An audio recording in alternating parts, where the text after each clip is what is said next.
I'm going to tell you about somebody who was able to take their magic, bring it to work, and make a big impact on me. And this is where you start thinking about, what are the things that I can do that I can tie into work somehow? And sometimes you'll be surprised what you can actually pull from your magic and use at work. Some things you might not expect, okay? But this is what happened to me. Another airplane story. Hey, so I'm flying to Saskatoon, Saskatchewan, which is in Canada. So this was maybe 7 or 8 years ago. Y'all, this is my first international show and my only one, but I'm an international performer, all right?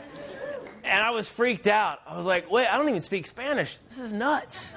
So I get on the plane, and I'm sitting near the back. Now, my flight attendant, Julie, was an amazing magician, a real-life magician. Now, we're all sitting there. Now, you know how it is after a long trip, right? Or, you know, you get up early in the morning. I kind of go into pickpocket mode, for lack of better terms. I'm just all about me. I'm like, don't talk to me. Don't look at me. It's all about me. But she was talking to people that weren't even in first class, just coming through the plane, just striking up conversations like I had never seen, offering people, you need a bottle of water? Do you need a blanket? Hey, where are you from? Where are you going? Chit-chatting with people. But I noticed everyone was reacting like pickpockets, just grunting at her, like, from their phone, you know, in Sky Mall buying their dogs, I don't know, sweaters and hoodies and whatnot. And I was like, okay, that's me sometimes, but not today. That's an injustice. I am going to react as a magician to this amazing magician. I'm going to do something special for Julie. When she gets to me, I'm going to steal her watch. So she finally made it back to me, and she asked me the perfect question. She said, hey, what do you do for a living? And I said the wrong thing. I said, hold out your hands and I'll show you. It's like, it was the wrong line, I guess. I don't know. She was like, what? But I was like, I'm a magician. Can I show you a trick? And so she's like, oh, cool. So she holds her hands out. Now, when I travel, I always carry tricks just so I can share my magic with people, right? I have fun on planes once I wake up. So I put the coins in her hands. I start doing sleight of hand, where they're jumping from hand to hand. I didn't have any toilet paper with me, Sean, so I just had coins. So she's like, whoa, that's so cool. Well, in the process, I lifted her watch. She didn't know. It was a Rolex. Now, I know I've said some things up here tonight to where you're like, well, he's kind of a comedian also. Is he telling the truth? Does he really have 6 daughters? Did she really have a Rolex? Yes, this is all true stuff. I don't know why people like flight attendants couldn't afford Rolexes. No way. I don't know. Maybe she stole it from someone else, okay? She had it, all right? And then I had it, and she didn't know. So I always give the watch back to people that I like. And I was about to be like, hey, bam, check it out. But she didn't let me. She goes, I have to make an announcement, just a minute. And she ran to the back of the plane, right?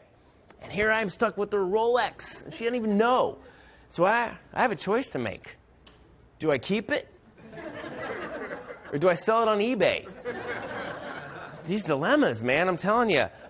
Actually, there was a guy sitting across the aisle, and he had been watching the trick. I was like, dude, check it out. This is her watch. And he goes, shut up. I was like, you shut up, dude. I showed a few other people, and now they're kind of into this, like, how'd you do that? I was like, hey, let's have some fun. Julie's amazing. Let's do something she'll never forget. How can we give her watch back in a fun way, a story that she'll tell someday? And the guy across the aisle goes, oh, dude, I know. Okay, check it out. Hold it up in the air.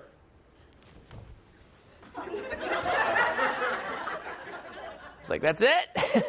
I was like, you're crazy. But I had no better ideas. So I was like, all right, I guess I'll just hold it up in the air. So I kind of dangle it on my finger. And now our eyes are locked on her, like, when is she going to notice, right?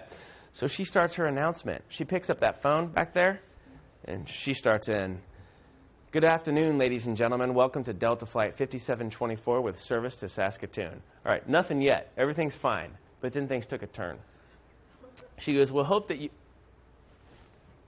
Is that my watch? Into the phone. Every head on the plane's like... It's the most unprofessional announcement I have ever heard, right? And do you remember Happy Julie? Remember her? I made her disappear. It's brand new Julie now. She's like, speeds through her announcement, blap-a-dap-a-deep-a-doo, bam.